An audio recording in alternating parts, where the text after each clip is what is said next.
Bonjour à tous, aujourd'hui je voudrais vous parler des âmes errantes.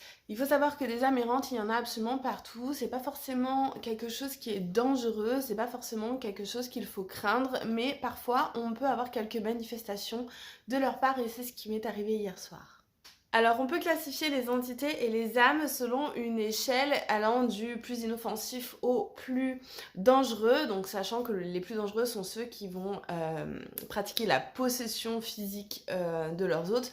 C'est pas du tout le sujet là pour l'instant, je vais vraiment vous parler simplement des âmes errantes. Il faut savoir que peu importe si votre maison ou votre appartement est plutôt vieux ou plutôt récent, il faut savoir que les âmes errantes et les entités peuvent aller et venir absolument comme elles veulent, en particulier si vous ne faites pas de protection autour de votre foyer. Alors les âmes errantes vont et viennent à travers notre monde sans forcément qu'on s'aperçoive de leur présence. C'est vraiment quelque chose qui est du domaine du commun, ça va simplement être des énergies qui vont traverser à un moment donné notre quotidien et qui en général ne restent pas.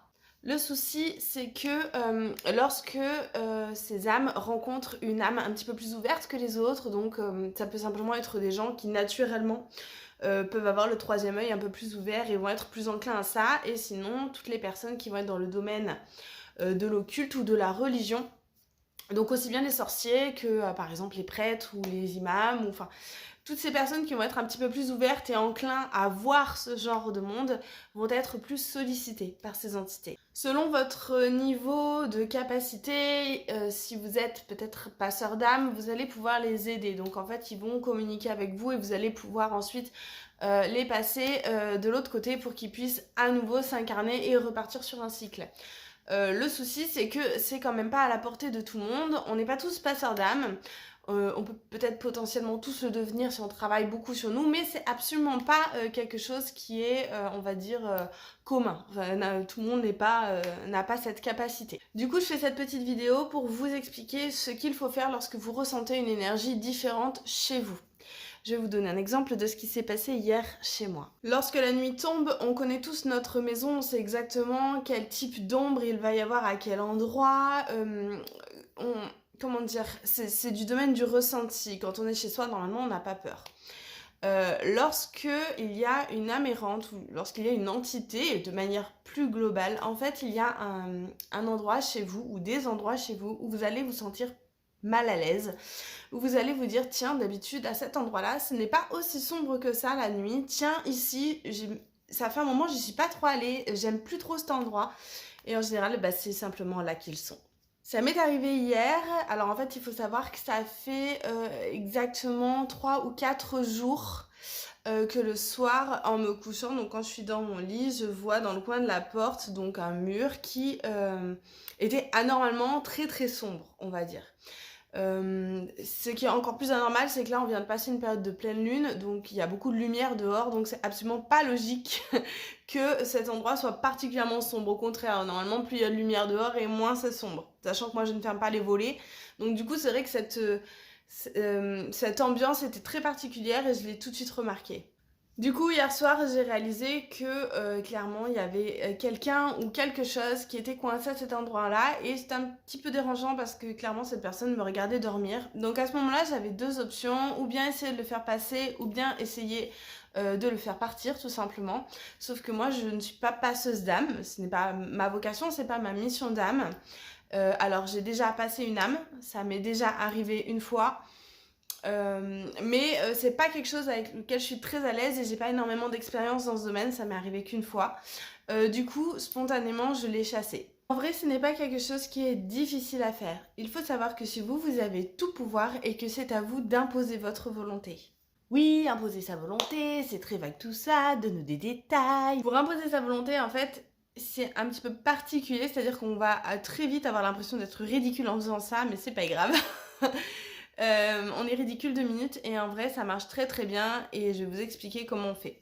En fait, vous vous asseyez, vous allez vous concentrer clairement sur ce que vous allez dire et vous allez donc imposer votre volonté, c'est-à-dire déclarer à voix haute, avec force et conviction, C'est là que des fois, quand on est novice, on a un petit peu du mal. Donc avec force et conviction, que vous êtes le maître ou la maîtresse des lieux, que ici, les âmes vivantes, des humains et des animaux sont protégées, que vous ne tolérez aucune autre présence chez vous et que vous congédiez, que vous bannissez les énergies négatives et les énergies qui ne sont pas nécessaires à la maison.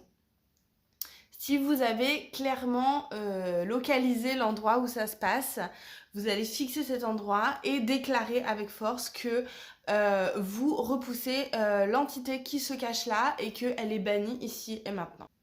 Alors comme ça fait un petit peu, comment dire, ça fait un petit peu léger. Mais en vrai, sur la plupart des entités de passage comme ça, c'est largement suffisant. Il faut savoir que lorsqu'on fait des cauchemars, lorsque, vous savez, on a ces terreurs nocturnes et qu'on va voir en fait des entités arriver sur nous, la plupart du temps, si on leur dit à voix haute qu'on ne souhaite pas leur présence et qu'on veut qu'ils s'en aillent, la plupart du temps, ça suffit et ça marche. Pour revenir à ma petite expérience d'hier soir, c'était assez fou et assez chouette en même temps parce que du coup j'ai vu en temps réel cet espace qui était si sombre avec un noir très épais en fait se diluer. Je ne saurais pas le dire autrement, ça s'est un petit peu voilà, éparpillé. Et très vite j'ai retrouvé en fait l'ombre classique qu'il y a chez moi à cette heure-là de la nuit et je me suis rendu compte que donc l'entité était clairement partie. Tout ça pour vous dire qu'avant d'appeler des exorcistes et avant de paniquer, la plupart du temps, lorsque vous ressentez une mauvaise énergie chez vous, c'est votre pouvoir en fait, votre conviction qui va être la plus efficace pour vous libérer. Et souvent, et alors je dis ça, mais souvent les gens n'osent pas parce qu'ils ont l'impression d'être stupides en faisant ça. Mais vraiment de vous ancrer en vous et de déclarer haut et fort que vous n'acceptez aucune intervention de qui que ce soit, de quoi que ce soit, que le sommeil des personnes qui sont sous votre toit est protégé. En fait, très souvent, ça suffit pour réellement évacuer, on va dire, une grosse partie des entités. Celles qui vont rester, ce sont des entités qui ou bien auront un vrai lien avec l'endroit où vous vivez, par exemple quelqu'un qui serait mort dans la maison, quelqu'un qui aurait, je sais pas moi, été torturé ou qu'en sais-je. Voilà, tout ça, c'est des choses qui vont pouvoir vraiment rester et là, il faudra beaucoup plus que simplement votre volonté pour faire partir l'entité. Ça peut être aussi des entités qui sont accrochées directement à vous. Il y a quelques temps, j'ai été attaquée par une entité qui s'agrippait à moi et qui m'attaquait pendant mon sommeil. Donc là, c'est vraiment autre chose. Vous voyez, je vous ferai une vidéo pour vous raconter ça, c'est vraiment tout à fait différent. Là, je vous parle des entités de passage, des âmes errantes. Et vraiment, les âmes errantes, c'est très facile à évacuer sans forcément paniquer ou se faire vraiment peur. Voilà, j'espère que ma petite vidéo vous aura plu et vous aura aidé. Si jamais vous avez le sentiment qu'il y a des entités chez vous, sachez que pour vous protéger vous ainsi que les membres de votre famille, il y a des choses à faire. Et vous pouvez notamment utiliser des pierres de protection. Vous avez l'obsidienne œil céleste que vous pouvez exposer chez vous, qui aura ce pouvoir en fait d'évacuer vraiment toutes les énergies négatives. Il faut savoir que l'obsidienne œil céleste, elle est très très violente, c'est-à-dire qu'elle attaque très fortement les énergies négatives. Donc si vous avez une tendance dépressive, évitez surtout de la porter ou de trop la toucher. Et c'est pas forcément la pierre qu'il vous faudra. Si vous êtes plutôt un tempérament à vous-même dégager les énergies négatives, alors à ce moment-là, préférez l'œil du tigre. Et il peut exister sous forme de galet, il peut être sous forme d'orgonite ou même en pendentif. Bon, moi ça c'est une moldavite, mais peu importe.